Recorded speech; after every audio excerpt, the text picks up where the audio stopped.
Diyos para matutulungan natin ang bawat buhay ng mga Pilipino. Are you still willing to be with us?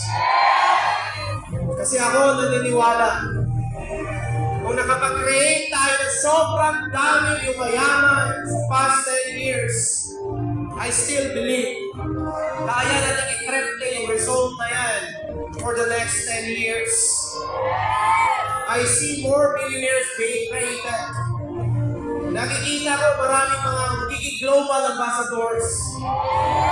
Maraming magkakaroon ng time and financial freedom. Maraming utang na mababayaran. Maraming makabili ng kanilang first car.